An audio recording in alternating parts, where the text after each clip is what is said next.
క్రీస్తు కొరకు ప్రియులారా మనం నిలబడినప్పుడు చాలా చాలా ఆశీర్వాదాలు కూడా ఈ భూమిలో బ్రతుకుతున్నప్పుడు చాలా ఆశీర్వాదాలు కూడా ఉంది అని సత్యం కూడా ప్రియులారా మనం నేర్చుకోవాలి. చాలా చాలా ఆశీర్వాదం.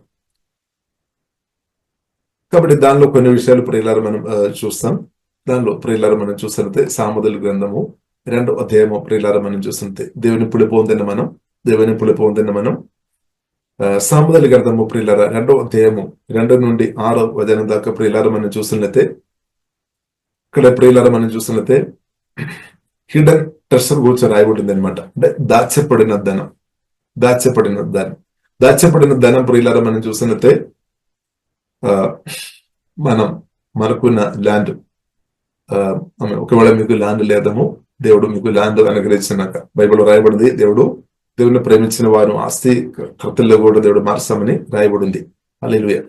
కాబట్టి మనకున్న ల్యాండ్ లో దానిలో దాచిపడిన ధనం అంటే హిడెన్ ట్రెషర్, బెండి గాని బంగారం గాని లేదంటే విలువ కలిగిన రాళ్ళు గాని దానిలో ఉంటే మనం ఏం చేస్తాం, దాన్ని మెల్లగా త్రొవుదామన్నమాట. మెల్లగా త్రొవి దాన్ని అమ్మేసుకొని డబ్బు ప్రియులారా మనం సమకూరుస్తాం.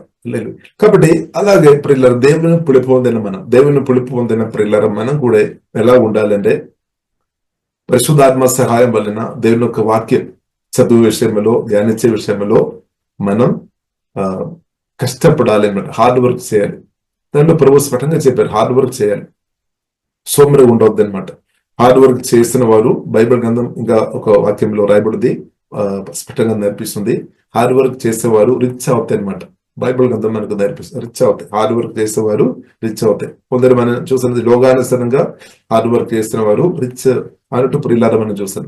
కానీ దేవుని పులి పొందిన ప్రియులారా మన ప్రార్థనలో నమ్మకంగా, ఆరాధనలో, సుదైల వాక్యం ధ్యానంలో, లోతైన అనుభవంలోనికి పరిశుద్ధాత్మ దేవుడు మనల్ని నడిపించిన కొలది ఇప్పుడున్న మన ఇన్కమ్ కంటే ఇన్కమ్ ఇంక్రీస్ అవుతాయి అనమాట. తప్పకుండా ఇంక్రీస్ అవుతాయి. ఎందుకంటే బైబిల్లో అది స్పష్టంగా రాయబడింది.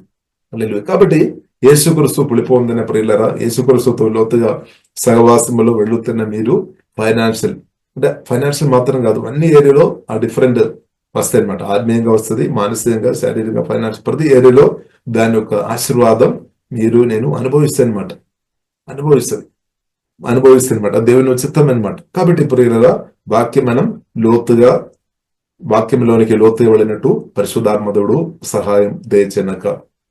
అందువల్ల కొందరు భక్తులు ప్రియులారా మనం చూస్తుంటే బైబిల్లో రాయబడింది కదా, కీర్తనలు 1వ అధ్యాయం 2వ అధ్యాయం ప్రకారం యెహోవా ధర్మశాస్త్రం సంతోషంతో దీవారాత్రం ధ్యానించిన వాడు ధన్యుడు. ఇప్పుడు కొందరు రాత్రి కూడా బైబిల్ చదువుతారు, రాత్రి కూడా ప్రభుత్వ సమయం గడుపుతారు. కొందరు డే టైంలో అంటే సాధ్యమైనంత అది ప్రియులారా నష్టం కాదనమాట. అలాగే చేయాలి. పరిశుద్ధాత్మ ప్రేరేపణలో నడిపింపులో అలాగే వెళ్ళాలి. అలాంటి ఉన్న వారు ప్రియులారా బైబిల్ గ్రంథం నుండి దేవుని నుండి చాలా మేలు వారు పొందుతారనమాట. స్తోత్రం. అలాగే హార్డ్ వర్క్ చేయాలి. వారిని తప్పకుండా దేవుడు హెచ్చిస్తాడు, దేవుడు బలంగా వాడుతారు. కాబట్టి మన వాక్యములో లోతైన అనుభవంలో వెళ్ళడం అది ప్రభు చిత్తం అనమాట. దేవునికి స్తోత్రం. దాని కొరకు మనం విలువ ఇవ్వాలి అనమాట. దాని కొరకు విలువ చెల్లించాలి, దాని విలువ ఇవ్వాలి. హార్డ్ వర్క్ చేయడం అంటే దాని కొరకు సమయం ఇవ్వాలి అనమాట. దాని కొరకు మనం నిలబడాలి.